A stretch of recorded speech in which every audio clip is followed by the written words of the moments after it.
Bismillah, Assalamualaikum warahmatullahi wabarakatuh. Alhamdulillah, puji syukur kita ucapkan kepada Allah Subhanahu wa Ta'ala, yang mana dengan rahmat serta karunia darinya kita bisa mengikuti pembelajaran daring pada hari ini.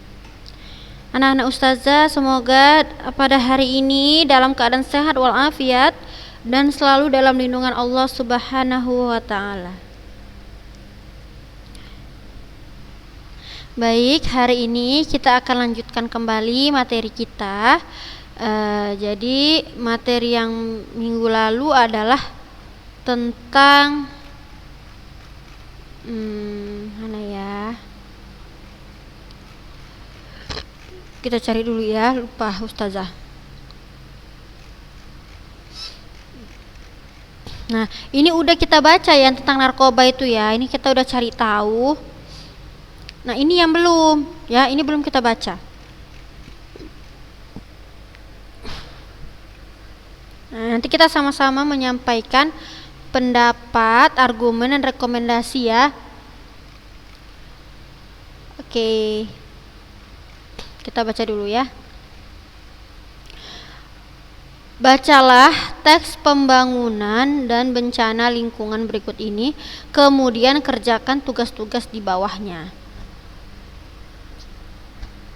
Oh iya, minggu lalu belum ustazah kasih tugas ya. Jadi insya Allah inilah tugasnya. Jadi anak-anak ustazah perhatikan ya, ustazah menjelaskan ya. Dengarkan baik-baik. Pembangunan dan bencana lingkungan. Bumi saat ini sedang menghadapi berbagai masalah lingkungan yang serius. 6 masalah lingkungan yang utama tersebut adalah ledakan jumlah penduduk, penipisan sumber daya alam, perubahan iklim global, kepunahan tumbuhan dan hewan, kerusakan habitat alam, serta peningkatan polusi dan kemiskinan. Dari hal itu dapat dibayangkan betapa besar kerusakan alam yang terjadi karena jumlah populasi yang besar, konsumsi sumber daya alam, dan polusi yang meningkat. Sedangkan teknologi saat ini belum dapat menyelesaikan permasalahan tersebut. Para ahli menyimpulkan bahwa masalah tersebut disebabkan oleh praktik pembangunan yang tidak memerhatikan kelestarian alam atau disebut pembangunan yang tidak berkelanjutan. Seharusnya konsep pembangunan adalah memenuhi kebutuhan manusia saat ini dengan mempertimbangkan kebutuhan generasi mendatang dalam memenuhi kebutuhannya. Penerapan konsep pembangunan berkelanjutan pada saat ini ternyata jauh dari harapan. Kesulitan penerapannya terutama terjadi di negara berkembang, salah satunya Indonesia. Sebagai contoh, setiap tahun di negara kita diperkirakan terjadi penebangan hutan seluas 3.180.243 hektar atau seluas 50 kali luas kota Jakarta. Hal ini juga diikuti oleh punahnya flora dan fauna langka. Kenyataan ini sangat jelas menggambarkan kehancuran alam yang terjadi saat ini diikuti bencana bagi manusia. Pada tahun 2005 sampai 2006 tercatat telah terjadi 330 bencana banjir, 69 bencana tanah longsor, 7 bencana letusan gunung berapi, 241 gempa bumi, dan 13 bencana tsunami. Bencana longsor dan banjir itu disebabkan oleh perusakan hutan dan pembangunan yang mengabaikan kondisi alam. Bencana alam lain yang menimbulkan jumlah korban banyak terjadi karena praktik pembangunan yang dilakukan tanpa memerhatikan potensi bencana. Misalnya, banjir yang terjadi di Jakarta pada Februari 2007 dapat dipahami sebagai dampak pembangunan kota yang mengabaikan pelestarian lingkungan.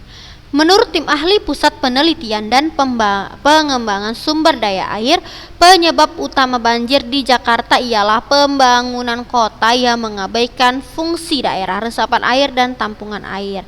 Hal ini diperparah dengan saluran drainase kota yang tidak terencana dan tidak terawat serta tumpukan sampah dan limbah di sungai. Akhirnya, debit air hujan yang tinggi menyebabkan bencana banjir yang tidak terelakkan. Masalah lingkungan di atas merupakan masalah serius yang harus segera diatasi. Meskipun tidak mungkin mengatasi keenam masalah utama lingkungan tersebut, setidaknya harus dicari solusi untuk mencegah bertambah buruknya kondisi bumi. Baik anak-anak ustazah, itu contoh dari teks eksposisi. Jadi anak-anak ustazah, kerjakan tugasnya ini ya. Selanjutnya diskusikanlah dengan teman-temanmu hal-hal berikut ini. 1. Apakah gagasan atau pendapat yang disampaikan penulis dalam teks tersebut? Argumen apa yang disampaikan penulis? Apakah rekomendasi yang disampaikan oleh penulis? Nah, kerjakan dengan tabel ini. Ingat ya anak-anak ustazah, analisisnya sendiri saja. Kalian buat pendapat yang disampaikan oleh penulis itu apa? Jadi ingat ya nak, pendapat itu dia belum ada argumennya. Pendapat itu merupakan yaitu pandangan penulis terhadap suatu kejadian atau fenomena, ya. Dan itu pure atau asli memang pandangan penulis aja. Dia belum meletakkan argumen dari para ahli, paham ya? Terus argumen yang disampaikan apa? Ingat, argumen itu merupakan alasan, bukti-bukti ataupun data-data yang memperkuat pendapat penulis. Paham ya? Biasanya argumen itu diletakkan setelah adanya pandangan penulis. Nah, argumen itu misalnya pandangan para ahli, pakar-pakar, seperti itu ya. Argumen itu adalah suatu opini yang dapat dibuktikan. Lalu yang ketiga ada rekomendasi. Ingat, rekomendasi itu merupakan saran. Misalnya contoh sebaiknya. Nah, biasa rekomendasi ini disinilah dia kata-kata mengajak kita untuk melakukan perubahan ya. Yang seperti minggu lalu Ustaz diajarkan, kan sudah ada kan rekomendasi itu kan, sebaiknya seseorang memiliki perilaku sebagai berikut.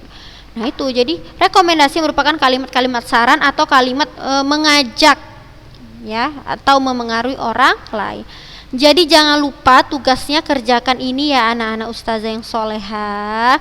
Kerjakan kumpulnya itu hari kumpulkan pada sore hari ya. Rabu sore kumpulkan. Orang gampangnya, udah teksnya tuh gampang ya.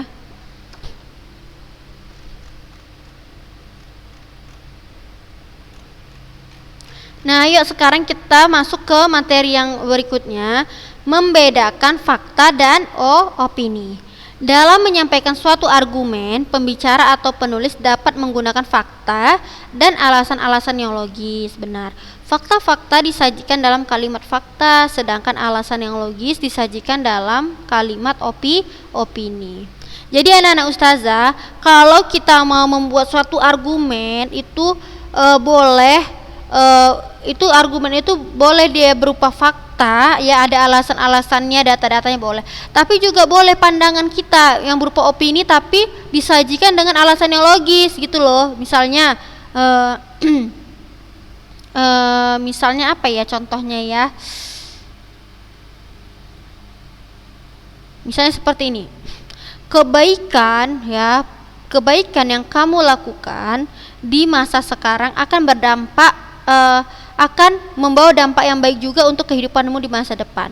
Nah ini memang logis loh, ini memang masuk logika, masuk akal. Kenapa? Karena memang kan sudah terbukti kan, apa yang kita lakukan hari ini nih, kebaikan yang kita hari ini kita lakukan ya memang akan berdampak baik untuk kita ke depannya, dan sebaliknya apa yang kita lakukan buruk hari ini maka akan buruk juga di kemudian hari. Jadi itu merupakan alasan logis berupa opini.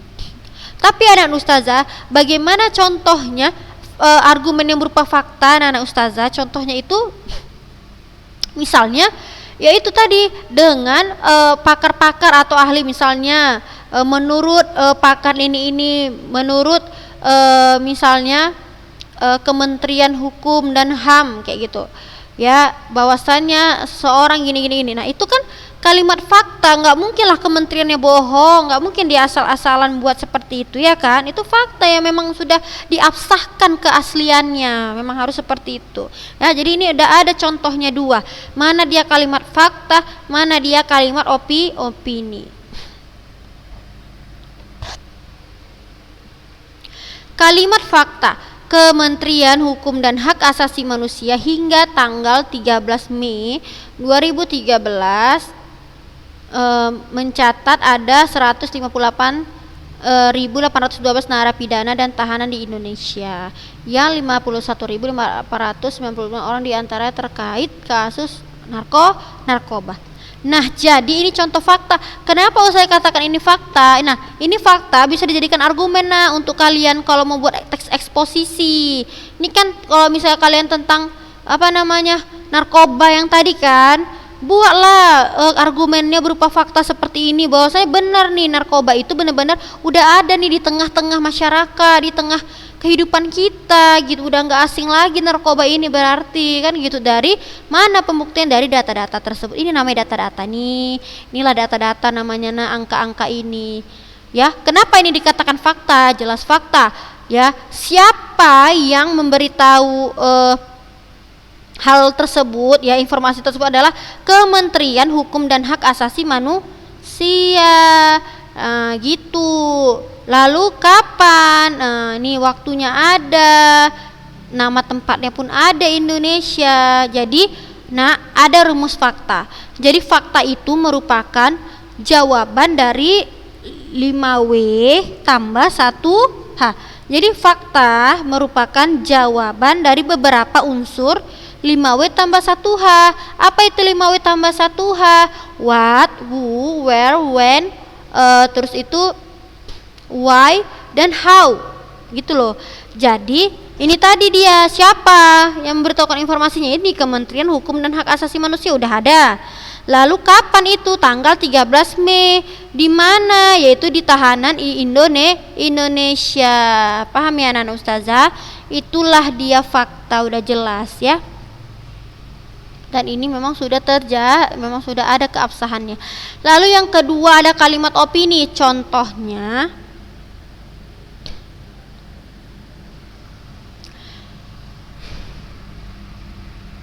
sebagai generasi muda, calon penerus perjuangan bangsa, sudah seharusnya kita menyiapkan diri menjadi generasi yang berkualitas. Ini kalimat opini ini ini bisa dijadikan argumen karena dia masuk akal dan masuk logika. Dia katakan sebagai generasi muda, calon penerus perjuangan bangsa, sudah seharusnya kita menyiapkan diri menjadi generasi yang berkualitas. Memang betul, memang harus itu kita lakukan ya. Kata seharusnya inilah kata contoh, kata rekomendasi. Dia mengajak di sini ya kan. Ini opini penulis ya, bisa dikatakan opini penulis, tapi bisa dikatakan argumen juga ini karena dia masuk akal. Itu loh yang bisa dibuktikan ya, memang iya ya, memang kita harus melakukan hal yang berkualitas lah untuk masa depan kita ya kan. Masa kita mau hidup ini ecek-ecek, kan nggak bisa gitu ya kan. Nah, baik, pembangunan dan bencana lingkungan mana tadi? Oh yang tadi ya. Nanti kita temukanlah kalimat faktanya, opininya. Kita boleh ya cari ya contoh kalimat fakta dan opini pada teks tersebut. Teks yang tadi kita baca.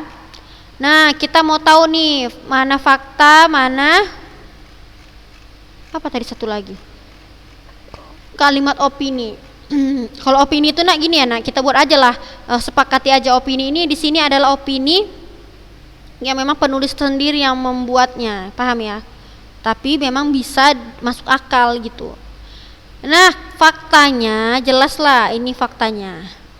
Pada tahun 2005 sampai 2006 tercatat telah terjadi 330 bencana banjir, 69 bencana tanah longsor, 7 bencana letusan gunung berapi, 241 gempa bumi, dan 3 bencana tsunami. Bencana longsor dan banjir itu disebabkan oleh perusakan hutan dan pembangunan yang mengabaikan kondisi alam. Ini termasuk fakta. Lihat sajalah, sudah ada yang namanya tanggalnya, tahun berapa ini tercatat. Berarti ini sudah terjadi. Paham ya anak-anak ustazah? Jadi fakta itu memang sudah terjadi. Nah, ada nggak pertanyaan dari unsur 5W tambah 1H? Ada, yaitu apa yang terjadi ya kan? Terjadi apa? bencana banjir ya kan, bencana banjir, longsor, letusan gunung Merapi, gempa bumi, bencana tsunami. Lalu kapan itu terjadi? Ada kan jawabannya kan, tahun 2005 sampai 2006. Inilah yang namanya fakta anak-anak ustazah, paham ya? Ini fakta. Terus anak-anak ustazah, opini. Untuk opini sebenarnya anak-anak ustazah, opini ini lahir atau ada itu karena adanya sebuah fakta loh. Karena adanya fakta ini, nih masuklah dia opini. Kita lihat ada kejadian gempa bumi lah, letusan gunung berapi lah, bencana banjir. Pastilah itu menimbulkan opini atau persepsi di masyarakat, karena kita kan setiap masyarakat memiliki pandangan yang berbeda. Adalah misalnya pendapat yang pertama dari masyarakat yang satu, misalnya ya bencana itu terjadi bisa karena ulah manusia. Ya, bencana alam terjadi karena ulah manusia. Oke, boleh-boleh aja orang berpendapat seperti itu, tapi harus dibuktikan. Paham ya? Lalu ada juga yang berpendapat, oh ya, bencana longsor itu dan banjir itu terjadi karena perusakan hutan dan pembangunan yang mengabaikan kondisi alam.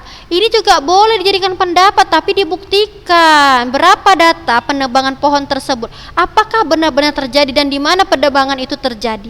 Nah, itu harus seperti itu. Nah, itu namanya opini yang lahir dari fakta. Kita lihat dulu nih fenomenanya, ada faktanya, lalu kita ambil opininya, kita buat opininya. Sah-sah aja. Ada orang yang bilang misalnya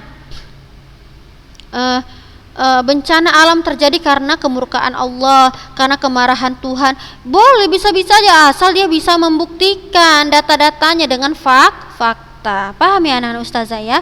Ustazah rasa gampang lah membedakan fakta dan opini, ya kan? Nah, kita carilah yang opininya.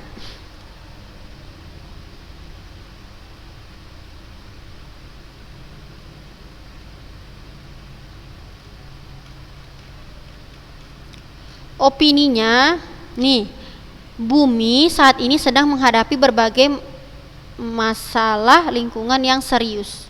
Ini opini penulis nih, serius, menurut dia serius.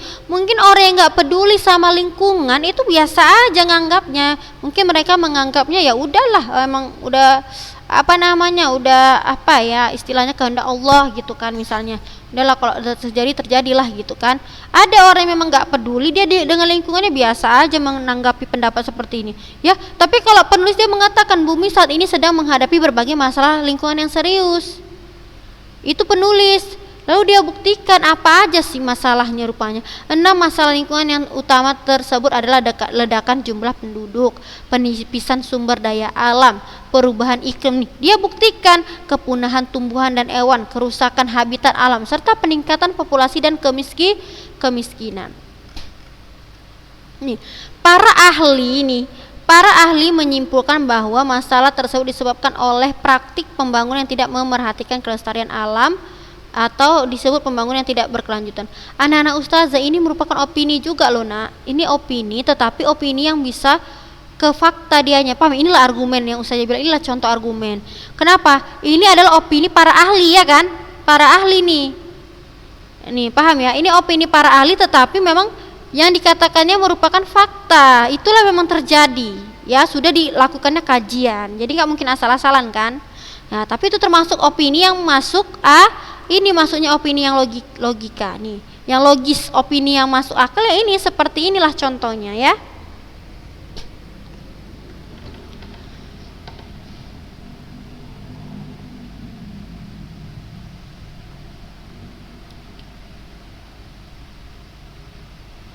Banyak contoh argumentasi, nanti carilah tugasnya, itu banyak di sini ya.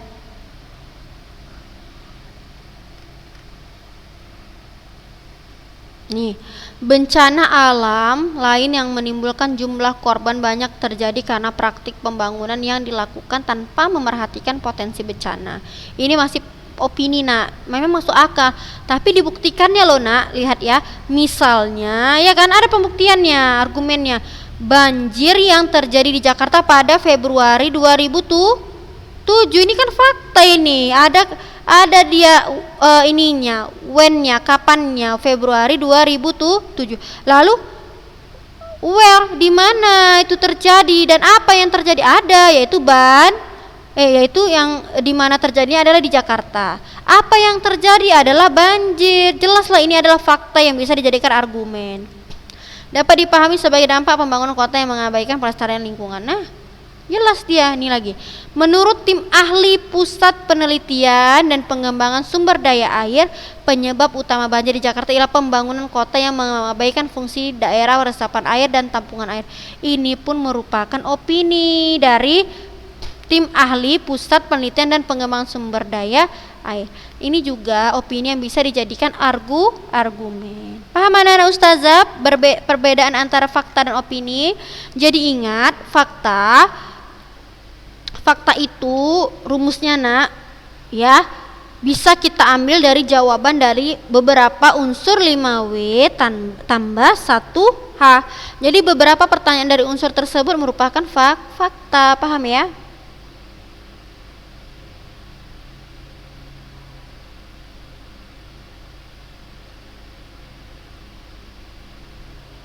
Misalnya contoh seperti ini ya. Misalnya seperti ini. Ibu kota ibu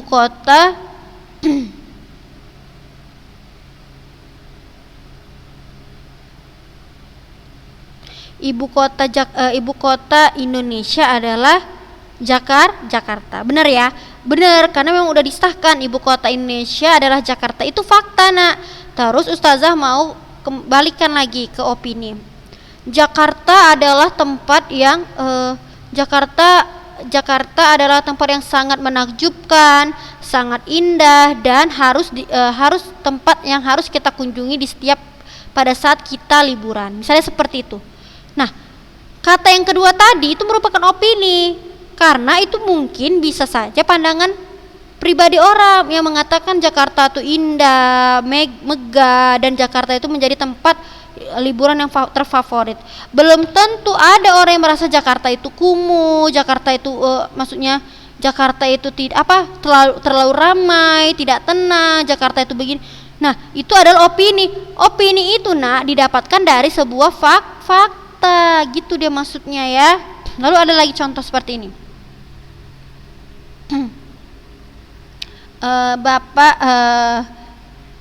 Bapak Presiden Indonesia atau Presiden Indonesia adalah Bapak Joko Widodo. Nah, ini benar kan? Memang presiden kita adalah Bapak Jokowi, karena sudah fakta ya, sudah bisa dibuktikan. Lalu ustazah mau buat ada orang beropini, misalnya misalnya Bapak Presiden Joko Widodo adalah orang yang sangat ramah, misalnya seperti itu. Nah, itu adalah pandangan pribadi, opini. Memang ada Bapak Jokowi itu ada Bapak Jokowi itu ada orang ramah. Nah, itu mungkin untuk sebagian orang, karena kan setiap orang memiliki berbeda-beda pendapat gitu, paham ya?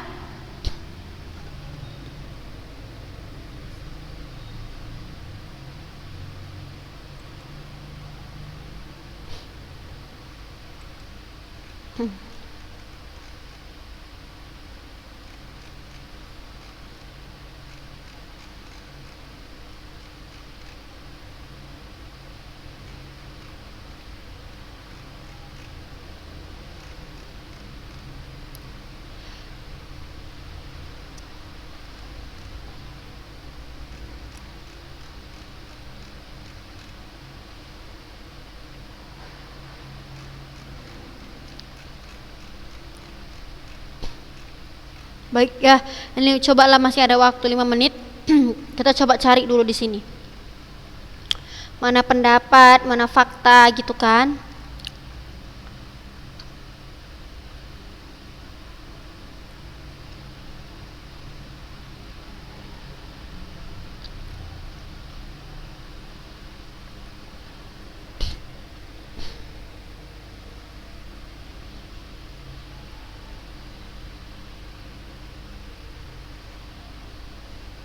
Nah, coba kita cari fakta dari upaya melestarikan lingkungan hidup ya.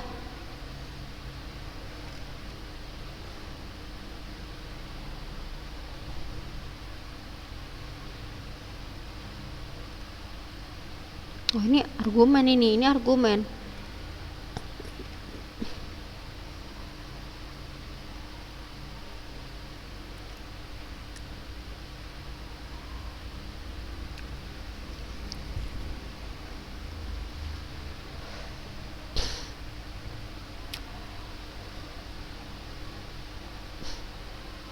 argumen. Ya memang fakta juga sih. Nih kayak ini, kerusakan lingkungan hidup dan efeknya terus berlangsung dan terjadi. Manusia cenderung untuk menangisi nasibnya. Lama kelamaan tangisan tersebut terhadap nasib itu terlupakan dan dianggap sebagai embusan angin yang berlalu. Bekas tangisan karena efek dari kerusakan lingkungan yang dialaminya hanya tinggal menjadi suatu memori untuk dikisahkan. Namun perlu diingat bahwa tidaklah cukup jika manusia hanya sebatas menangisi nasibnya. Ya betul ini. Tetapi pada kenyataannya tidak pernah sadar bahwa semua kejadian tersebut adalah hasil dari perilaku dan tindakan yang patut diperbaiki dan diubah. Nah ini argumen, ini merupakan opini penulis yang bisa dijadikan argumen karena dia bisa membuktikannya ya. Setiap peristiwa dan kejadian alam yang diakibatkan oleh kerusakan lingkungan hidup merupakan suatu pertanda bahwa manusia mesti sadar dan berubah. Betul, upaya rekonsiliasi menjadi suatu sumbangan positif yang perlu disadari. Tanpa sikap rekonsiliasi, kejadian-kejadian alam sebagai akibat kerusakan lingkungan hidup hanya akan menjadi langgaran yang terus-menerus dialami. Nah, banyak nih argumentasinya, banyak ya.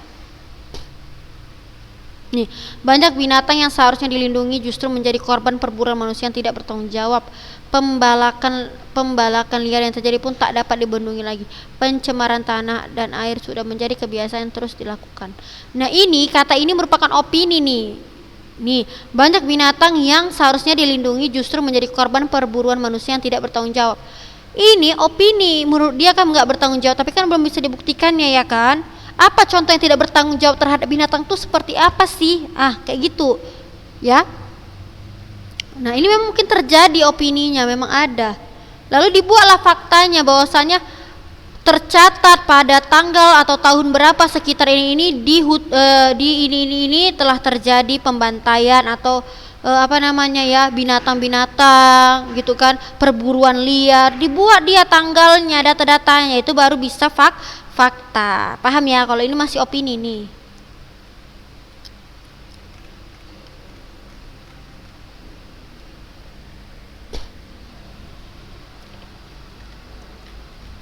Jadi ingat ya nak, tugasnya biasanya kan ustazah kalau misalnya bertatap muka, tapi qadarullah kan kita belum bisa ya kan untuk kembali bertatap muka lah di sekolah, kita belum bisa kan, belum ada himbauan dari pemerintah.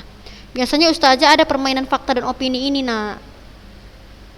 Jadi biasanya ustazah suruh ke depan satu-satu.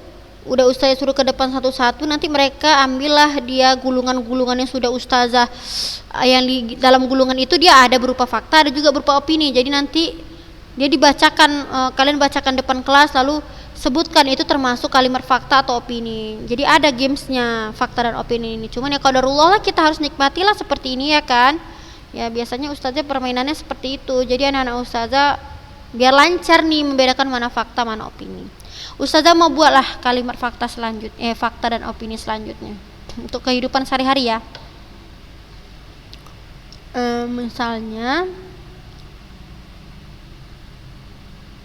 Misalnya apa ya?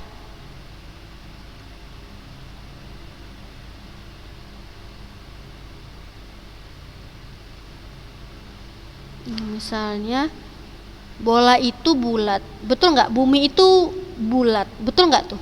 Kan itu udah dilakukan pengkajian ya kan, betul lah ya kan, bumi itu bulat, misalnya bola itu bulat, seperti itu. Tapi kalau misalnya saya suka bola, itu fakta atau opini?